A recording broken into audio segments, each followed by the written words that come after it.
Do you notice anything interesting about these four numbers? That's right, each one equals 2. 2 over 1, that's 2. 4 divided by 2, that's 2. 6 divided by 3, 2 again. 8 over 4 is 2. So there are lots of different ways to write 2 as a fraction. But what about 1/2? Can we write that as a fraction in lots of different ways? Let's check it out. We'll start by finding 1/2 on the number line. Of course, we know how to do that. Start with our number line, and 0, and 1, and we break this into two pieces. And of course, 1/2 is right at the end of the first piece. Now what if we take each of these two pieces and break each one into two smaller pieces? Now, of course, I'm breaking the segment between 0 and 1 into quarters. This is 1 over 4. This is 2 over 4. This is 3 over 4. Sure enough, 1 over 2 and 2 over 4 end up at the same spot, so it looks like those two are equal. Now we also could have broken up each of our two smaller pieces into 3 smaller pieces each. And now we're breaking the number line up into sixths. So this is 1 over 6, this is 2 over 6, this is 3 over 6, 4 over 6, and 5 over 6.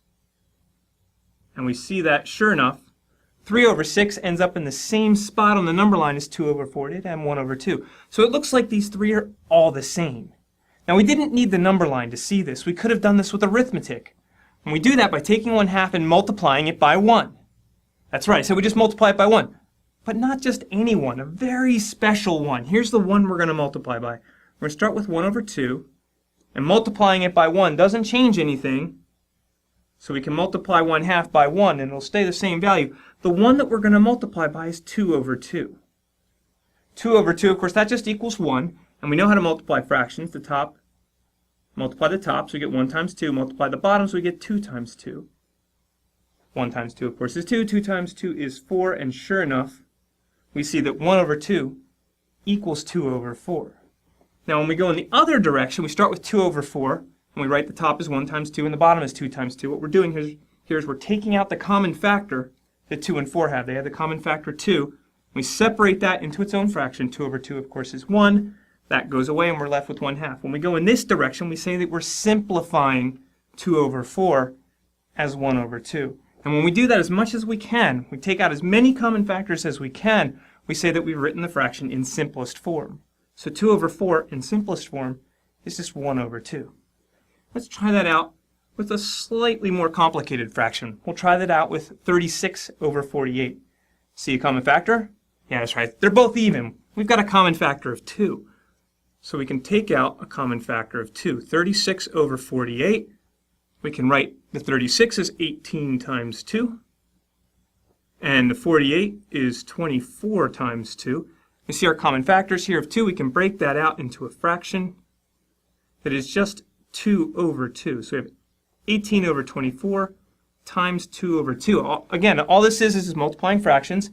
This fraction equals 1. 2 over 2 is just 1. So 18 over 24 times 2 over 2, of course, that's just 18 over 24. Now, usually I don't go through writing this step right here. I know that this is going to turn out to be 1, so this is going to go away. So what I'll do back here is I'll just cancel my common factors. When my numerator and my denominator are both products, and they have a factor in common, the 2's, we know that they're going to cancel and just leave us with 18 over 24. All right, so we've got that now, and we're done. Oh, that's right, we're not done. These two still have common factors. I mean, they've got 2, they're both still even. Oh, yeah, you're right, they're both divisible by 6. We can take out a common factor of 6 here. So we can write this as 18 over 24 is, the top is 3 times 6, the bottom is 4 times 6. And again, we can cancel out this common factor, and we're left with 3 over 4.